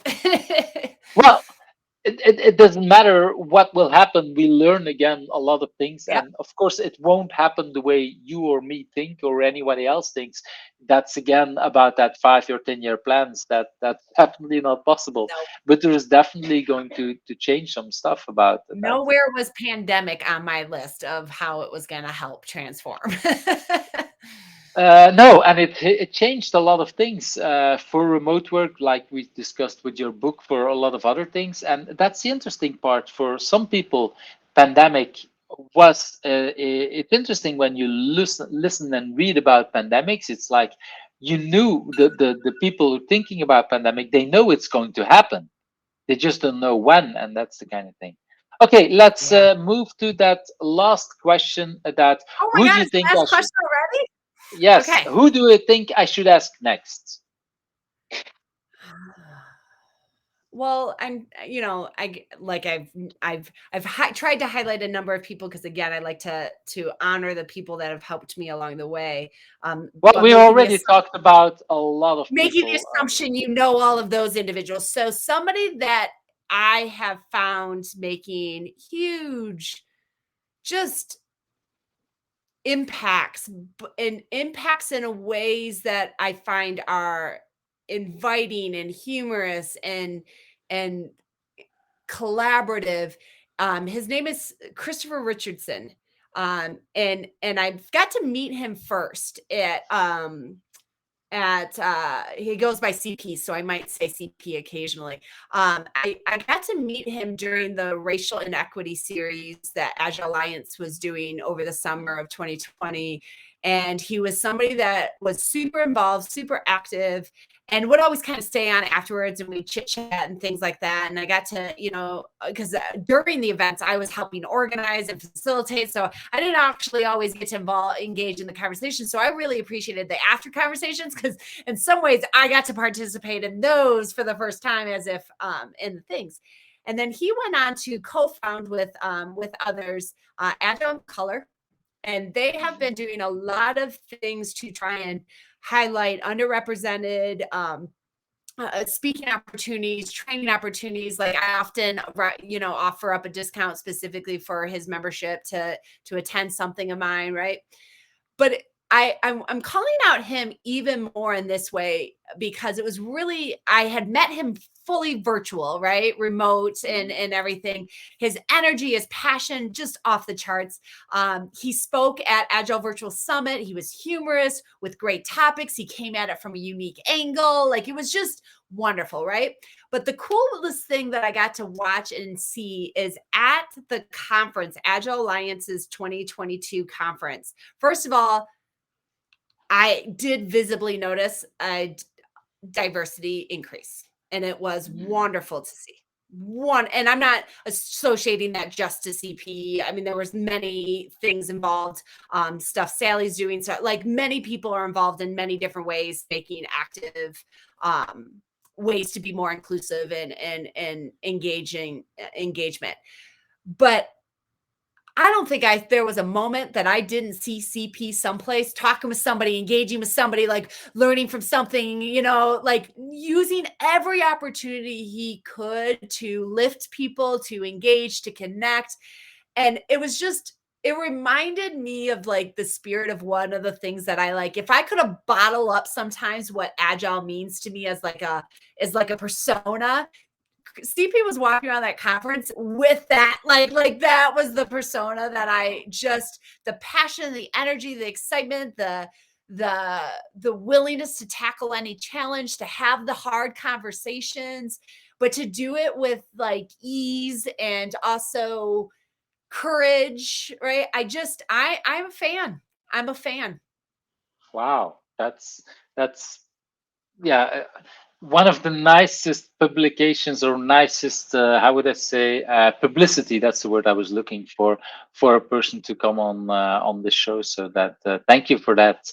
So that's already well. And I know we had the long list. I don't remember the. Let's just bring one other person. If you have another person in mind that you wanted to bring on. Who else did I forget who else I said in my long list. Let me think who else is coming to mind. I'm trying to like think of other people that haven't might not be as well known or traditional, like more expected with that. Who else is an upcoming and I'm just gonna blank on the Beth Andres Beck. Yes, and yes. Esther just Esther already proposed the person, and well, the timing wise this won't happen at this moment, but it's probably will happen early 2023 because indeed So that. I didn't get to see it. So this is Mhm. so every year at the Agile conference, I kind of ask who was the standout speaker, right? And Mhm. there's been different people each year that, but I always ask like who did you like the most, right? Like and things like this. Hands down, there's been two times that I've done this every year. There's been two times that there was like a concentrated one. One was for Tamsin Mitchell one year, and this one was for Beth. And I didn't get to see it because I was flying back in from Europe. So I am a secondhand fan right now, eagerly waiting Mhm. to hear. But the feedback and the responses and the recommendations that other people gave, like I genuinely was like, I clearly missed out. Like, I need to go, like, how do I not know and have not seen this for myself yet? So that's the one that I am eagerly waiting for. So and have on my list. Wow, that's another. Yeah, I like also the fact that you asked the question, who's the person that I should see or what's the best session? That's something I've actually, yeah, I've learned from Chris Matz that usually when I go to a conference, what I've learned from Chris is that when you go to a conference, typically you go to your friends and you go to the same session. And Chris does the opposite. He says, okay, we all go to different sessions and afterwards we have a chat on what's good about this session. And then Liz Keogh told me that these days, well, actually, she told me like 5 or 10, I don't know. She told me at some conference, she said, no, he's doing it even different today, is that he's just sending his friends to conference and ask them, okay, afterwards, it's, okay, tell me about what's that best speaker to go there. So he doesn't even have to go to a conference, but he just knows this is the kind of session I need to go and learn afterwards from it. And that's exactly what I've been trying to do afterwards. Well, maybe still going to conferences, but asking that exact same question that you're asking. Who's that best person, or what's the session that I really needed to see? That's really an interesting question to learn about. Yeah, because that it's the same thing at conferences and at festivals. We miss out so much stuff these days. There's like 10 podia, there's like 10 stages, and okay, how we definitely we're going to miss out some of that stuff, and some will be boring and bad, and others will be really good. And you, of course, we miss the best situation because somebody will think of something else, and that's really The good. last time I got to see Chris, he was at Agile 2017 when I was up on the chair, and he was trying so hard to troll me in that first row. Like he's putting my crown on. He's got all sorts. I was like, "Oh, Chris, you make me happy." But that's the last time I got to see him was in But that's 2017. that's exactly the kind of person he is, to troll people around. And yeah. Liz actually mentioned Liz, and it brought me back to a moment too. Liz taught me very early on. This would have been like, I don't know, 10, 15 years ago. She's like, if you don't make at least one person mad in your conference session, you're not pushing it hard enough. And I've Wow. carried that with me of the if I play it safe and just do a fundamentals, right? Am I really challenging myself and others? And so she always kind of came at it, or at least she told me at the time, and she was like, if you don't make at least one person mad, you're not doing it right. And I was like, ooh. And so I've held on to that all this time with that. So I don't know if she'll even remember she said it, but I've held on to it.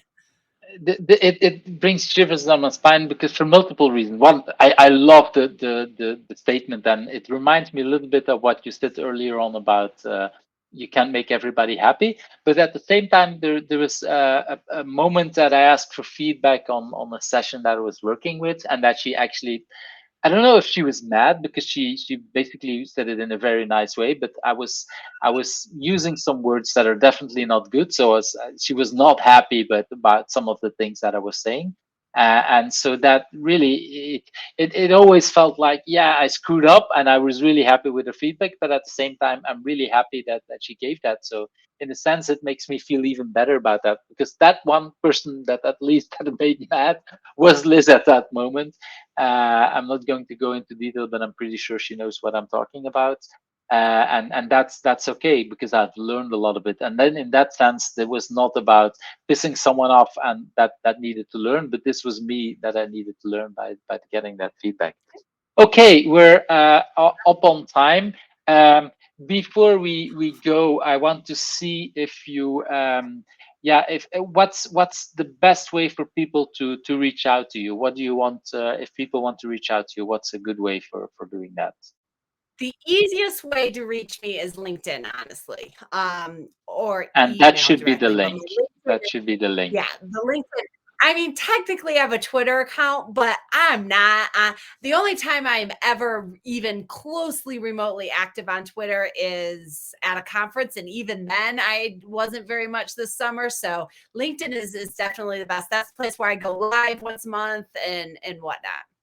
Well, it's November, and at this point, Twitter is exploding and might be imploding. So we don't know what's going to happen. So I I was just dropped ahead of you the the curve on that one. yeah, exactly. So that's I think like at this moment I'm not even sure I want to add links to Twitter for people at this time. So but anyway, thanks for having this conversation. It was really wonderful moment to talk to you. It's you talked about paying it forward. You mentioned so many names.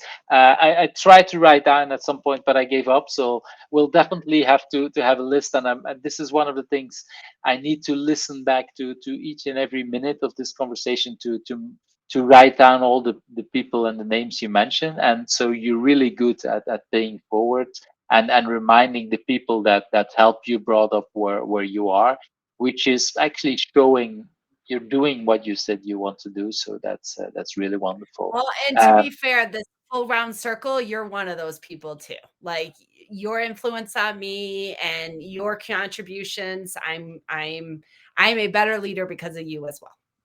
Wow. Okay. Thank you. I bow gracefully or ungracefully, whatever how I bow. Thank you. Thank you for mentioning. So yeah, that makes me emotional as well. So thank you for that. I know you have a meeting now with Diana, if I'm correct. So I would say wish her really well, and we'll definitely have that hug somewhere later. I don't know when it's going to be. Yeah, we don't know, but we'll definitely going to share that hug later on when we meet again in person, because that will happen. So thank you Always, my very friend. much. Bye bye. Thank you for watching Who's Agile, where the stories of agilists come to life. I hope you liked today's interview. Subscribe if you're not subscribed and want to get to know other agilists.